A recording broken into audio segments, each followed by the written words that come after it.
Good morning, everyone. I will be filling in for Jeff today. Jeff should be back next week. So, for the Thursday morning class, this is tracking through the Lamrim. And as of last week, the section on the general and specific sufferings of samsara have been covered. So, we will be introducing essentially a new topic um, for today, and then a related topic for next week. So today we will be contemplating sort of the engine that drives the process of cyclic existence. And then next week, focusing on what to do with that understanding of what it is that drives cyclic existence. So, kind of two related contemplations this week and next week. All right. So, we'll go ahead and get started. So, we'll begin by settling the body, adopting a stable, comfortable, upright position serviceable for meditation. So, we think about keeping our feet flat and our back straight, torso open, hands in the lap, right over left, with the palms upturned and the thumbs gently touching. Our eyes are gently closed or slightly open, making sure we let in enough light to remain alert. We try to maintain an awareness of not slouching, not leaning, but we also let go of any unnecessary tension or rigidity in the body, relaxing into a stable, comfortable, upright position, just allowing the body to fall into place.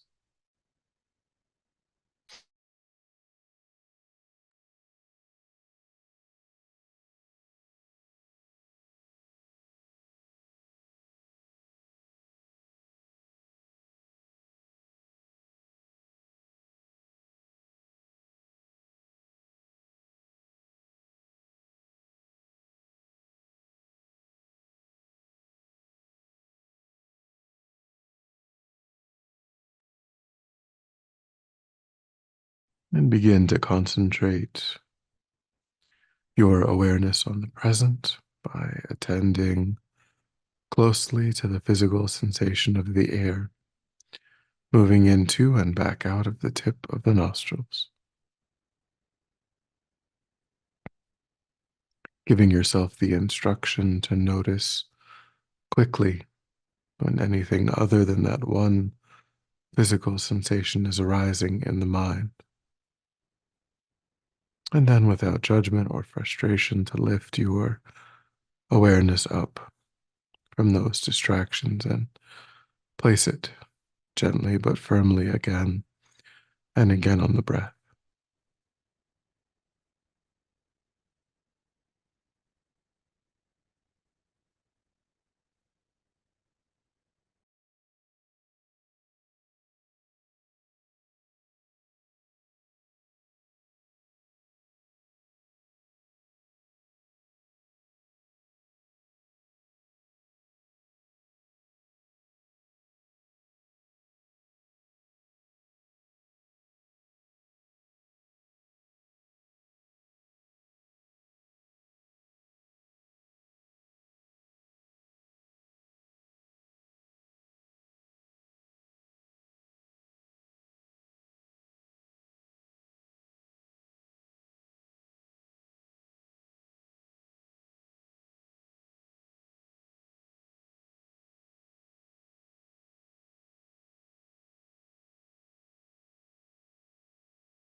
And then when the mind feels more calm, we generate a broad altruistic motivation for our time, taking a moment to intentionally widen our circle of concern, trying to embrace countless sentient beings within the field of our practice. Thinking that just like oneself, all sentient beings deeply wish to be happy, deeply wish to be free of even the slightest negativity. But just like oneself, sentient beings meet with difficulties and obstacles again and again, completely without choice, driven by karma and affliction.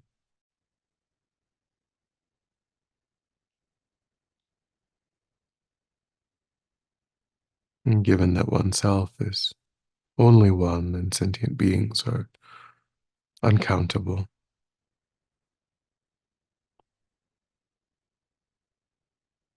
dedicating ourselves to working for the benefit of all sentient beings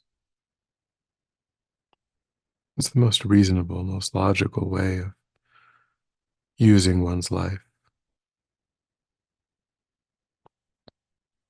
And success in that goal depends upon cultivating a deep, abiding familiarity with the states of mind that naturally support beneficial actions and spontaneously give rise to constructive actions of body, speech, and mind.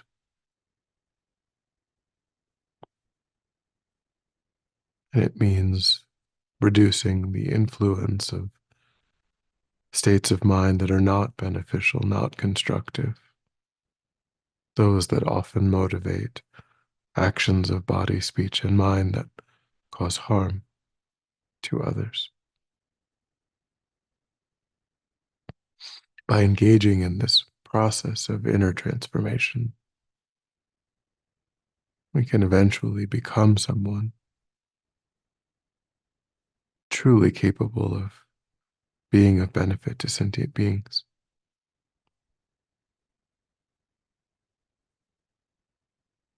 So we take that as our purpose.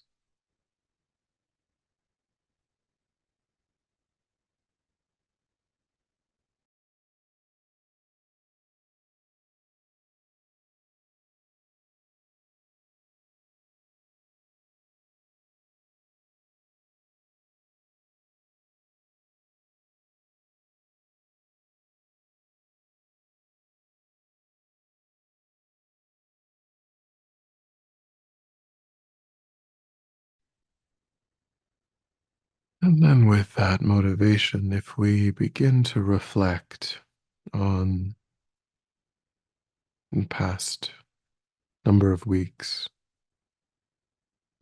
those general and specific shortcomings of samsara, we have looked at the six realms, the three lower realms, the three upper realms.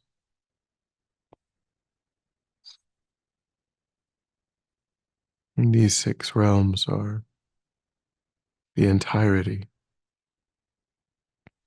of where a mind can take rebirth naturally, spontaneously at death.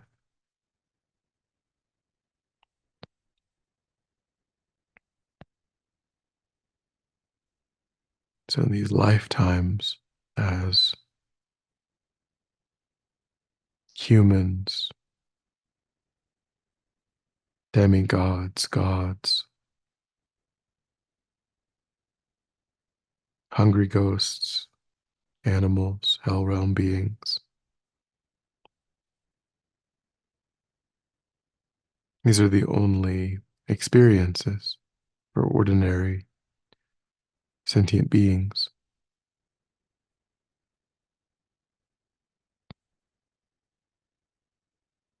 And our mind, all minds, cycle through these options again and again since beginningless time,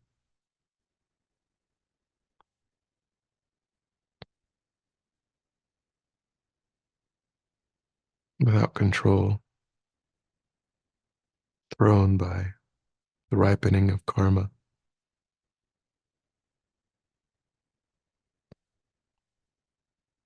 And we've seen the general and specific shortcomings of each of these experiences. None of them are satisfactory. None of them are free of suffering. They are conditioned by suffering, dissatisfaction.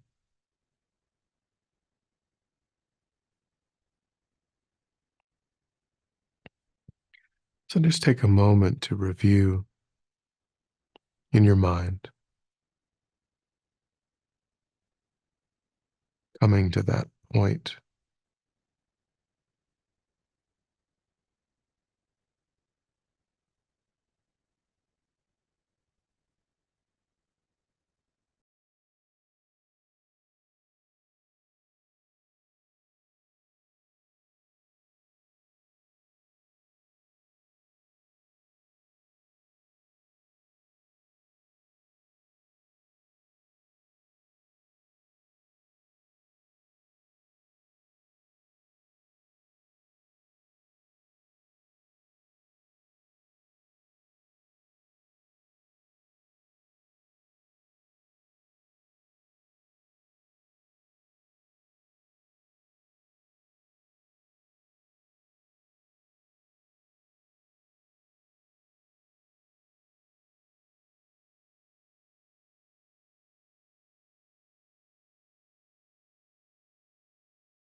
Then we can begin to explore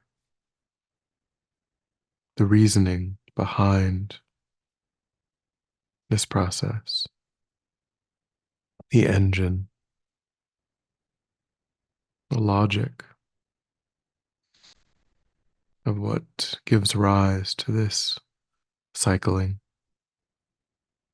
We can see that it is traceable based on the Four Noble Truths. We know that it is not causeless, it has an origin,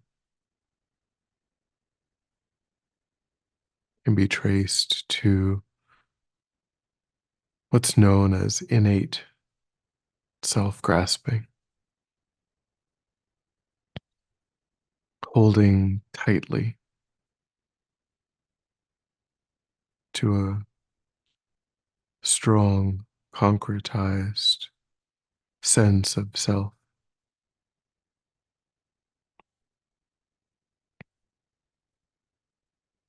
We can get a taste of that when we think of times in our life when we feel wrongly accused,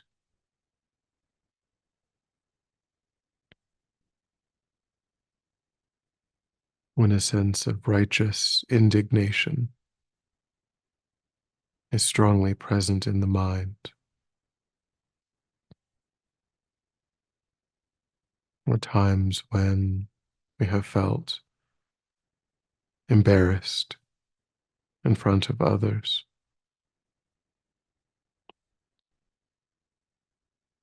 or times when we had a close call with an injury and felt like we almost had a car accident or a near drowning.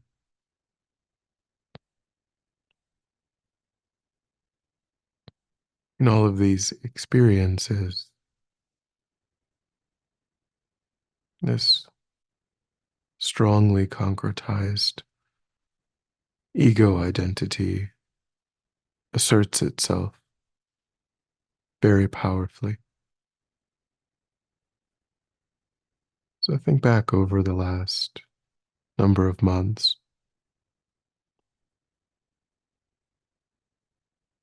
times when you were embarrassed or righteously indignant, or you had some fear for your safety.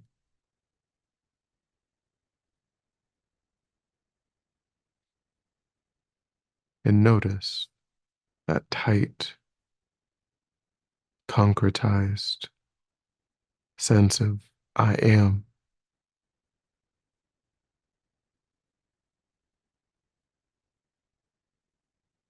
Notice how it arises in the body and mind.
We identify strongly with this ego identity in each moment of this life, and every other sentient being is also, regardless of their realm, identifying with some type of ego identity as well.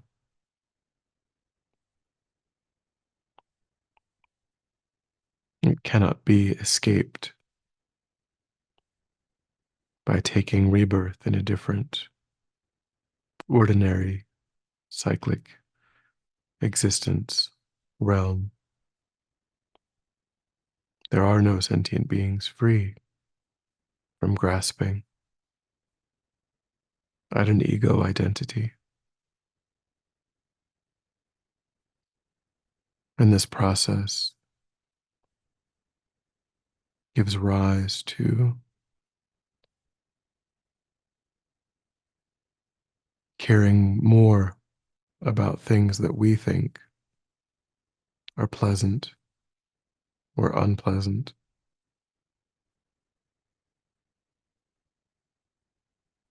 grasping at that which is pleasant, trying to avoid that which is seemingly unpleasant,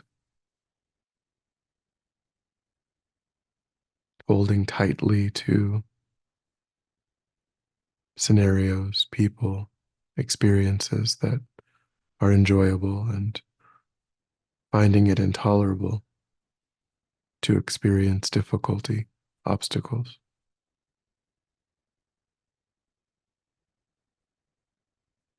Because of this inflated, close association with this ego identity.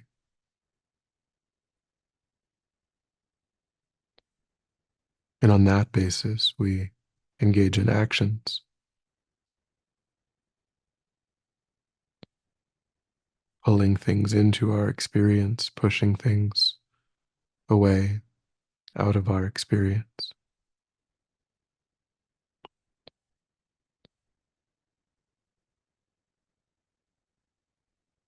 And non virtue often arises to service that goal,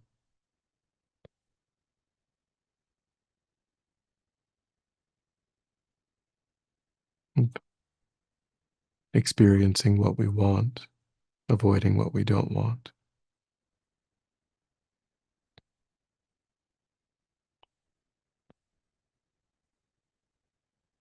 And at the time of death, due to that attachment to the body, to the familiar, to the pleasant, those karmic seeds are triggered,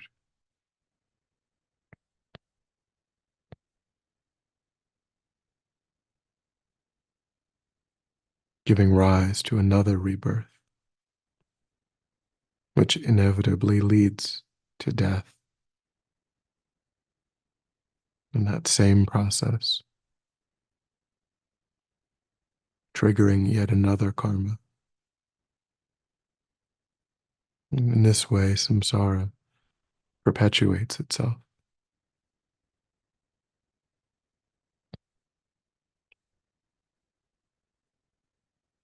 And again, we meet with those general and specific sufferings.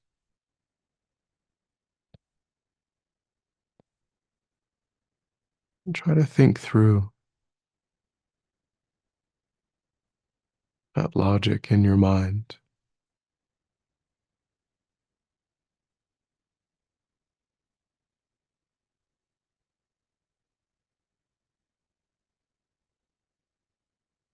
Seeing that as a plausible explanation for the experiences that we have.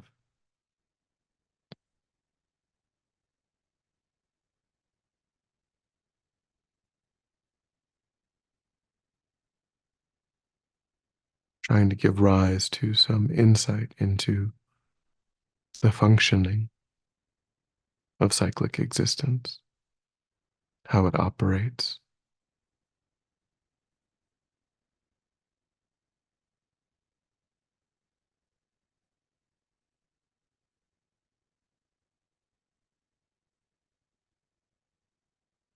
Try to generate some wisdom, some certainty. It is like that.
And then when you're ready, we'll come back together.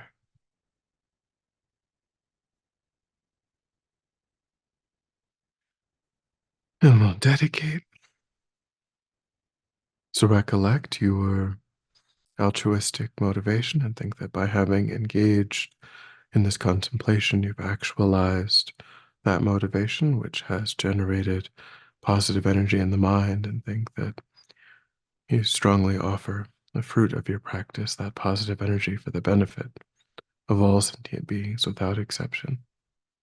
Thinking when this positive energy ripens, may it serve as a cause and condition to eliminate war, conflict, poverty, famine, disease, disasters, all painful inner and outer conditions. May it fully ripen the minds of all sentient beings. May they quickly meet perfect teachers and arise in the state of full enlightenment. May I too achieve the state of enlightenment in order to work for the benefit of sentient beings perfectly. May any obstacles facing the Guru's long life be completely dispelled. May I and all sentient beings in this moment come under the joyful care and guidance of enlightened beings. May we be guided and protected until we swiftly achieve that state of enlightenment.